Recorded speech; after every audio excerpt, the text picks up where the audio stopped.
El cielo ha sido un concepto central en las religiones, mitologías y filosofías de todo el mundo desde tiempos inmemoriales. Para muchos, el cielo es el destino final, un lugar de paz eterna, donde las almas de los justos residen junto a Dios. En la tradición judeocristiana, el cielo es un lugar de infinita dicha y gloria, el hogar de Dios y sus ángeles, y el objetivo último para quienes han vivido de acuerdo con los mandamientos divinos. Sin embargo, el cielo no es solo un lugar geográfico o físico, sino también una representación del estado perfecto de la unión con lo divino, donde todo sufrimiento y maldad han sido superados. La Biblia, desde el Génesis hasta el Apocalipsis, nos ofrece múltiples visiones del cielo. En el libro del Génesis, el cielo es mencionado desde el primer capítulo como una parte fundamental de la creación. Dios separa el cielo de la tierra y lo establece como el lugar donde las estrellas, el sol y la luna residen, pero también como su propio trono, un ámbito que refleja su majestuosidad y poder. Aquí, el cielo no solo es un espacio físico, sino también una realidad espiritual, una morada elevada que trasciende lo humano. A lo largo de las Escrituras, el cielo también es descrito como el lugar donde Dios reside y desde donde observa a su creación. En el libro de los Salmos, encontramos múltiples referencias al cielo como el trono de Dios.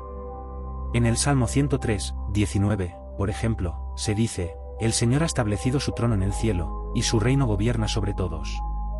Este verso destaca la idea de que el cielo no solo es un lugar de paz, sino también el centro del gobierno divino, donde Dios, como Rey soberano, domina sobre toda la creación, tanto terrenal como celestial. En el Nuevo Testamento, el cielo cobra una importancia aún más profunda con la llegada de Jesús, quien describe el reino de los cielos como el objetivo último de los creyentes. En el Sermón del Monte, Jesús enseña a sus discípulos sobre la naturaleza del reino de los cielos, describiéndolo como un lugar de bendición para los pobres de espíritu, los mansos, los misericordiosos y los que buscan la justicia. Aquí, el cielo no es solo un lugar al que uno va después de la muerte, sino también un estado espiritual que comienza en la vida terrenal, una promesa de comunión con Dios para aquellos que siguen sus enseñanzas y buscan la santidad. Jesús también menciona que en la casa de mi Padre muchas moradas hay, Juan 14, 2, lo que sugiere que el cielo es vasto y diverso, un lugar preparado para todos los que lo aman y siguen sus mandamientos. Esta imagen del cielo como un hogar eterno es profundamente consoladora, una promesa de que, después de las pruebas y sufrimientos de la vida terrenal, hay un lugar preparado para los fieles, donde encontrarán paz y reposo junto a Dios. Sin embargo, el cielo no solo es el destino final de los humanos, sino también el hogar de los ángeles, los seres espirituales que sirven a Dios y cumplen su voluntad en la tierra. En muchas partes de la Biblia, los ángeles descienden del cielo para llevar mensajes divinos a los humanos, como el ángel Gabriel que anunció a María el nacimiento de Jesús. Los ángeles, como seres celestiales, nos recuerdan que el cielo no es un lugar vacío, sino una morada llena de vida y actividad, donde los seres espirituales sirven a Dios y lo adoran día y noche. El Apocalipsis de Juan nos ofrece una visión aún más profunda y detallada del cielo. En sus visiones, Juan ve un nuevo cielo y una nueva tierra, donde Dios habitará entre los hombres y donde ya no habrá más llanto, ni dolor, ni muerte. Esta visión del cielo es la consumación final del plan divino, donde todo el mal ha sido destruido y donde la creación es restaurada a su estado original de perfección. En el capítulo 21 de Apocalipsis, se describe la Nueva Jerusalén, una ciudad celestial que desciende del cielo, resplandeciente con la gloria de Dios, adornada con piedras preciosas y con calles de oro puro. Esta ciudad es el símbolo del cielo en su forma más gloriosa, un lugar donde la presencia de Dios es tan fuerte que no se necesita luz del sol ni de la luna, porque Dios mismo ilumina todo. En la teología cristiana, el cielo también es visto como el lugar donde los justos son recompensados por sus buenas obras y por su fe. El concepto de la vida eterna en el cielo ha sido una fuente de esperanza para innumerables creyentes a lo largo de los siglos, ofreciendo consuelo ante el sufrimiento y la muerte. Los santos y mártires, que dieron su vida por la fe, son representados como aquellos que han alcanzado la gloria celestial, y su ejemplo inspira a otros a seguir el camino de la virtud y la fidelidad. A lo largo de la historia, la imagen del cielo ha evolucionado y ha sido interpretada de diversas maneras. En la Edad Media, por ejemplo, muchos teólogos debatieron sobre la naturaleza exacta del cielo. ¿Es un lugar físico? ¿Es solo una realidad espiritual?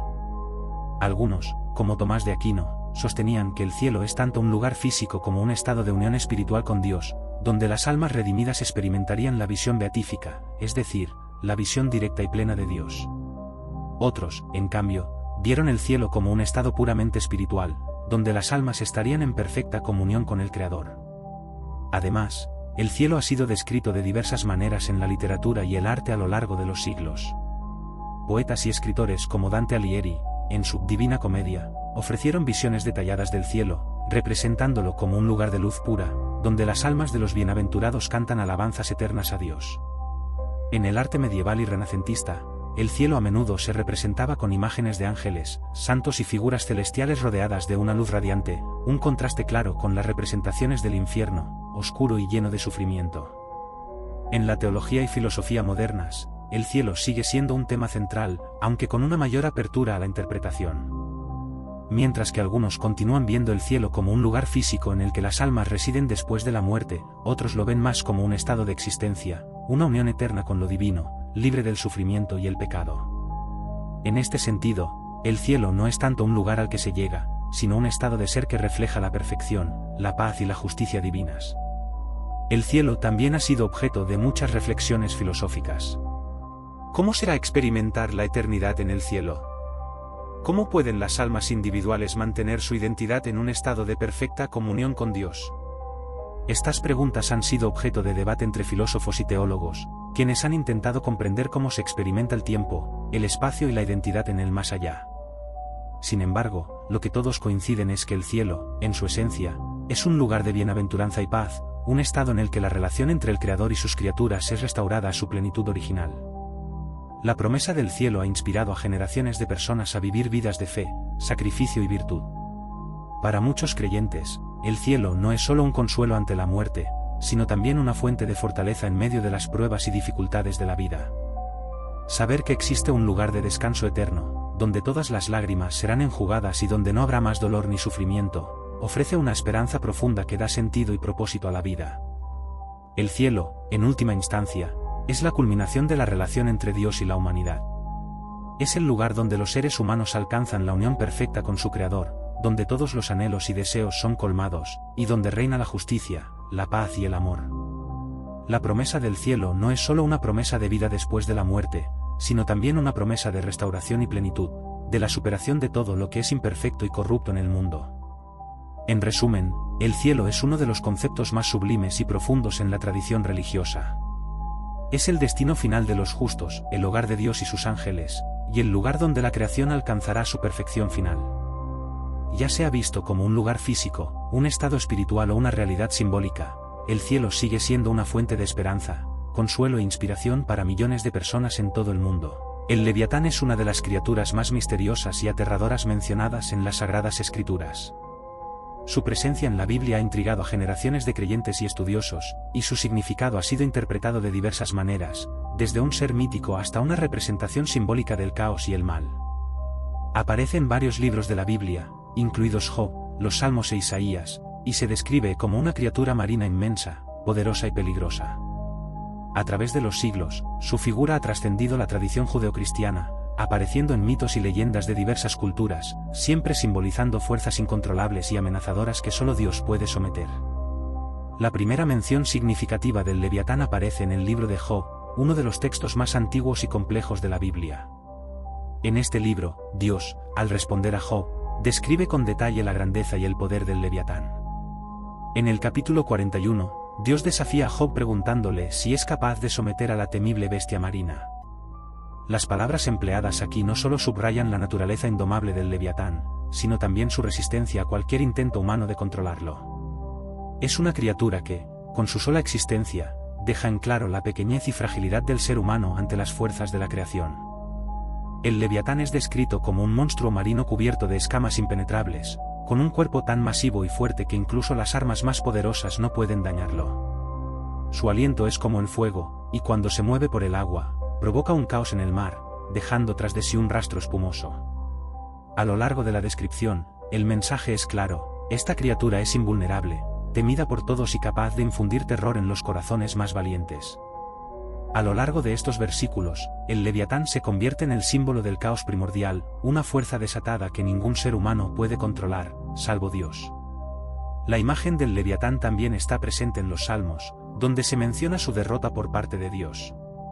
En el Salmo 74, el autor relata cómo Dios rompió las cabezas del Leviatán en las aguas y entregó sus restos como alimento a las criaturas del desierto. Esta imagen de Dios derrotando a la gigantesca bestia sirve para subrayar su poder soberano sobre las fuerzas del mal y el caos. El Leviatán, a menudo visto como una representación de estas fuerzas, es sometido por Dios en un acto que demuestra la autoridad divina sobre toda la creación. Este acto de dominación no solo refuerza la idea de la omnipotencia de Dios, sino también su capacidad para mantener el orden en un universo que constantemente amenaza con sumirse en el caos. La idea del Leviatán como un símbolo del mal y el desorden no es única de la tradición hebrea. En muchas culturas del antiguo Oriente Próximo, existían mitos sobre monstruos marinos o dragones que representaban el caos y el desorden cósmico. Uno de los mitos más conocidos es el de la diosa Tiamat en la mitología babilónica, un monstruo marino que encarnaba el caos primordial y que fue derrotado por el dios Marduk.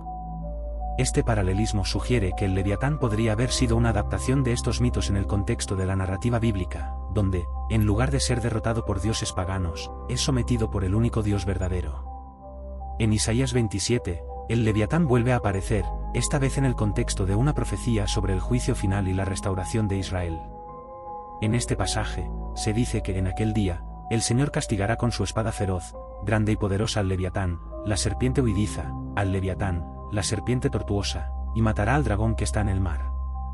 Aquí, el Leviatán no solo es una bestia marina, sino también una serpiente y un dragón, símbolos que están estrechamente asociados con el mal y Satanás en la literatura bíblica posterior. Esta visión del juicio final sugiere que el Leviatán no es solo una criatura física, sino también una representación de las fuerzas espirituales malignas que Dios destruirá en los últimos tiempos.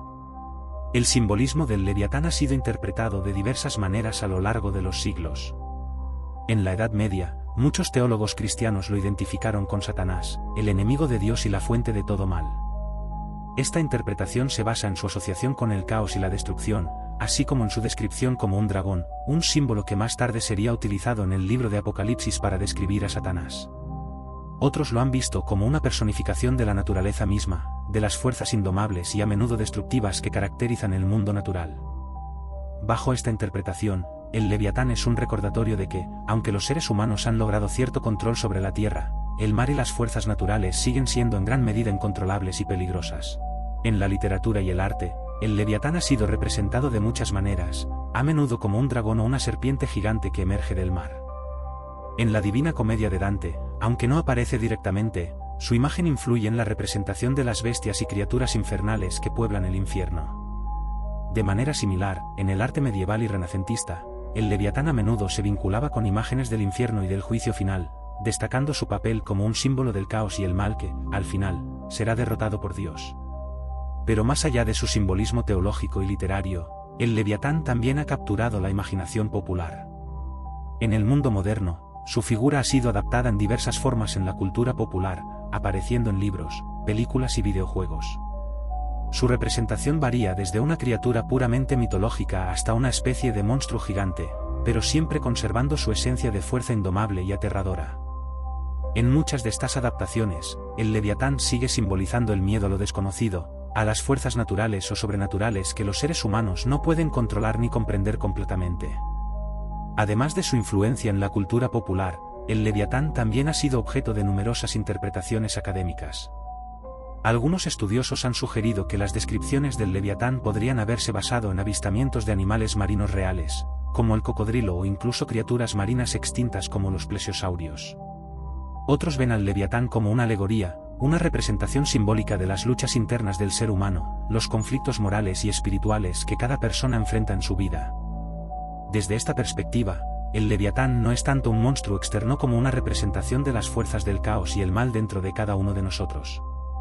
Independientemente de cómo se interprete, lo que queda claro es que el Leviatán sigue siendo una de las figuras más fascinantes y poderosas en la narrativa bíblica.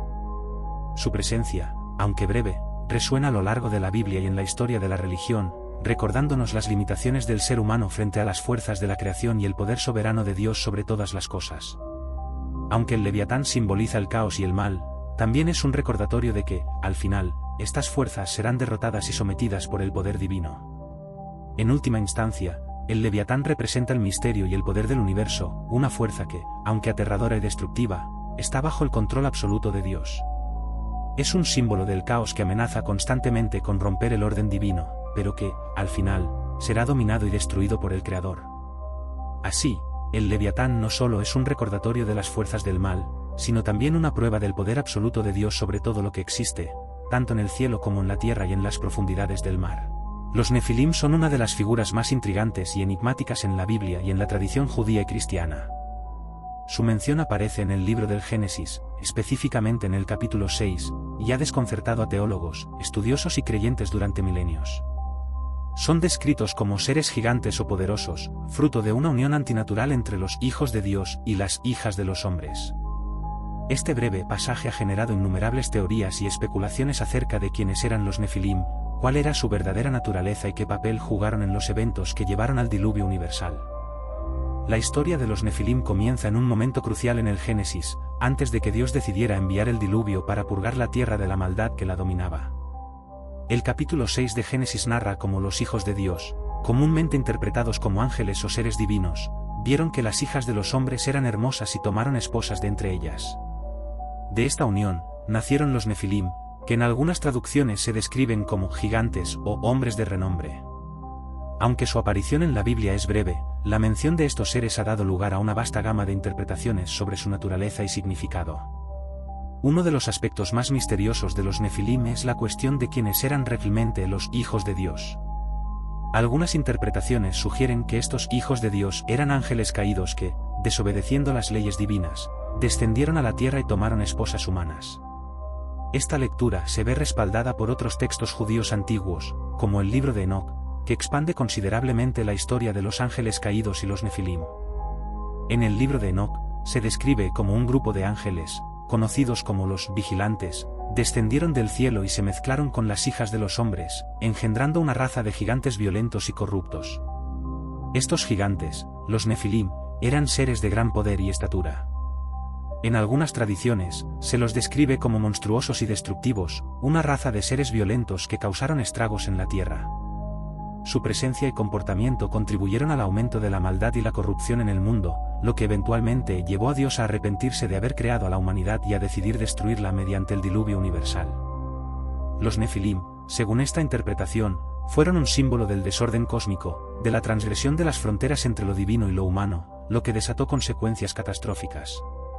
Sin embargo, no todos los estudiosos están de acuerdo en que los hijos de Dios eran ángeles caídos. Otra interpretación, sostenida por algunos eruditos judíos y cristianos, es que los hijos de Dios eran en realidad descendientes de la línea de Set, el hijo de Adán que fue justo y piadoso, mientras que las hijas de los hombres eran descendientes de Caín, el hijo rebelde que había matado a su hermano Abel.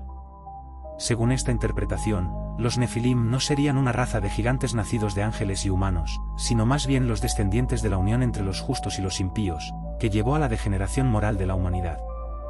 La palabra Nefilim también ha sido objeto de debate en cuanto a su significado.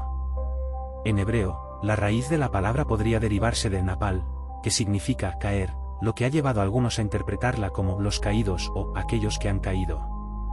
Esto podría hacer referencia a su origen celestial, si es que eran descendientes de ángeles caídos, o podría simbolizar su caída moral y espiritual. En otras traducciones de la Biblia, como la Vulgata latina, se traduce la palabra como gigantes, destacando su tamaño físico y fuerza sobrehumana. Además de su aparición en el Génesis, hay otras menciones de gigantes en la Biblia, lo que ha llevado a algunos a sugerir que los Nefilim no fueron completamente eliminados en el diluvio. Por ejemplo, en el libro de Números, cuando los espías enviados por Moisés para explorar la tierra prometida regresan, informan haber visto gigantes allí, los hijos de Anek, descendientes de los Nefilim.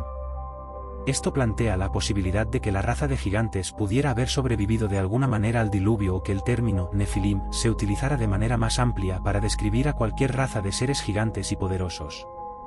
La presencia de los Nefilim y su papel en la narrativa bíblica también ha inspirado una rica tradición de textos apócrifos y pseudepigráficos que expanden su historia. El libro de Enoc, como se mencionó anteriormente, ofrece una de las versiones más detalladas de la historia de los ángeles caídos y los Nefilim. En este texto, los ángeles caídos no solo engendran a los Nefilim, sino que también enseñan a los humanos conocimientos prohibidos, como la metalurgia, la hechicería y el uso de cosméticos.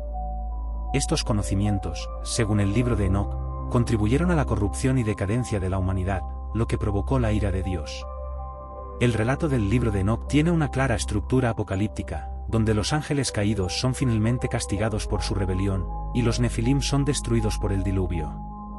Sin embargo, el texto también ofrece una visión más matizada de los ángeles caídos, presentándolos como figuras trágicas que, al interactuar con los humanos, se separaron de su naturaleza divina y cayeron en el pecado. Esta interpretación ha influido en muchas tradiciones posteriores sobre los ángeles caídos, los nefilim y la relación entre lo divino y lo humano. Otra fuente que ha contribuido a la interpretación de los nefilim es el Libro de los Jubileos, otro texto apócrifo que amplía la historia de Génesis. En este relato, se ofrece una versión más detallada de cómo los ángeles caídos descendieron a la tierra y se mezclaron con los humanos, y cómo los nefilim fueron un factor clave en la corrupción de la humanidad antes del diluvio. También se menciona que algunos de los espíritus de los nefilim muertos se convirtieron en demonios, lo que conecta a estos seres con el origen del mal en el mundo. En las tradiciones rabínicas y en la literatura cristiana primitiva, los nefilim fueron vistos como un recordatorio de la rebelión y la desobediencia a las leyes divinas. Representaban el desorden y el caos que se producen cuando las fronteras entre lo divino y lo humano se cruzan de manera indebida. Además, fueron utilizados como un ejemplo del poder destructivo de la corrupción moral y la influencia negativa que puede tener sobre la humanidad. En la Edad Media y más allá, la historia de los nefilim fue retomada en la literatura y la teología cristiana. Escritores como San Agustín debatieron sobre si los hijos de Dios eran ángeles o simplemente humanos piadosos que se corrompieron al mezclarse con los descendientes de Caín. Agustín, al igual que otros padres de la Iglesia, rechazaba la idea de que los ángeles pudieran tener relaciones físicas con humanos, lo que llevó a una interpretación más simbólica de los nefilim. Sin embargo, la idea de los ángeles caídos continuó teniendo un impacto en el pensamiento cristiano, especialmente en lo que respecta al origen del mal y la influencia de los demonios en el mundo. En la cultura moderna, los nefilim han capturado la imaginación popular de diversas maneras. Han sido objeto de numerosas obras de ficción, películas, series y teorías de conspiración. Algunas corrientes dentro de la ufología han sugerido que los nefilim eran en realidad extraterrestres o seres de otro mundo que interactuaron con la humanidad en tiempos antiguos. Estas teorías, aunque alejadas de las interpretaciones tradicionales, reflejan el profundo misterio y fascinación que sigue rodeando a los nefilim. En resumen, los nefilim son una de las figuras más misteriosas y multifacéticas en la tradición bíblica. Su breve mención en el Génesis ha generado un torrente de especulación y debate sobre su naturaleza, su origen y su papel en los eventos que llevaron al diluvio universal. Ya sean vistos como gigantes, como descendientes de ángeles caídos o como una representación simbólica de la corrupción moral, los nefilim continúan siendo una fuente de fascinación y misterio en la historia de la religión y la cultura. La resurrección de Jesús es uno de los eventos más significativos y fundamentales en la tradición cristiana, representando el triunfo de la vida sobre la muerte, la esperanza sobre la desesperación, y el amor divino sobre el pecado. Este acontecimiento, que se celebra cada año en la Pascua, no solo es el pilar de la fe cristiana, sino también un símbolo de renovación y salvación para la humanidad. La resurrección no es simplemente un evento histórico, sino un mensaje de esperanza que ha resonado a lo largo de los siglos, impactando a millones de personas en todo el mundo. Los relatos de la resurrección de Jesús se encuentran en los 4 evangelios del Nuevo Testamento: Mateo, Marcos, Lucas y Juan. Cada uno de estos relatos ofrece detalles únicos, pero todos coinciden en un aspecto fundamental: la tumba de Jesús estaba vacía al tercer día después de su crucifixión. Este hecho ha sido objeto de numerosos estudios, debates y reflexiones, y es considerado por los cristianos como una manifestación poderosa de la divinidad de Cristo. La historia comienza con la crucifixión de Jesús, un evento que tuvo lugar en Jerusalén. Después de un juicio injusto y de un sufrimiento inimaginable, Jesús fue llevado a la cruz, donde murió por los pecados de la humanidad. Su crucifixión fue un momento de dolor y desolación, no solo para sus seguidores, sino para todos aquellos que esperaban en él como el Mesías. La muerte de Jesús marcó el fin de su ministerio terrenal, aparentemente, el fin de las esperanzas de sus discípulos. Sin embargo, el sacrificio de Jesús tenía un propósito mayor: la redención de la humanidad. Al morir, Jesús fue colocado en una tumba prestada, propiedad de José de Arimatea. Este acto, sin embargo, no fue el final. 3 días después de su muerte, el primer día de la semana, María Magdalena y algunas otras mujeres fueron a la tumba para ungir su cuerpo con especias. Al llegar, encontraron la piedra que sellaba la entrada removida y la tumba vacía. En este momento crucial, se encontraron con un ángel que les anunció que Jesús había resucitado. «No está aquí, ha resucitado», les dijo el ángel, recordándoles que Jesús había predicho su resurrección. Este anuncio marcó el inicio de una nueva era en la historia de la humanidad. La resurrección de Jesús no solo fue un milagro extraordinario, sino que también cumplió las profecías del Antiguo Testamento. Durante su vida, Jesús había anunciado que debía sufrir, morir y resucitar al tercer día. A través de sus enseñanzas, había preparado a sus discípulos para este momento, aunque no lo comprendieron completamente hasta que ocurrió. La resurrección no solo confirmaba la divinidad de Jesús, sino que también validaba su mensaje y su misión en la tierra. Era la culminación de su obra redentora, un acto que ofrecía salvación a toda la humanidad. Después de su resurrección, Jesús se apareció a sus discípulos en varias ocasiones. Estas apariciones no solo afirmaron la realidad de su resurrección, sino que también ofrecieron consuelo y aliento a aquellos que estaban desolados y temerosos. Jesús se apareció a María Magdalena, quien fue la primera en verlo, y le instruyó a ir a los demás y anunciarles la buena noticia.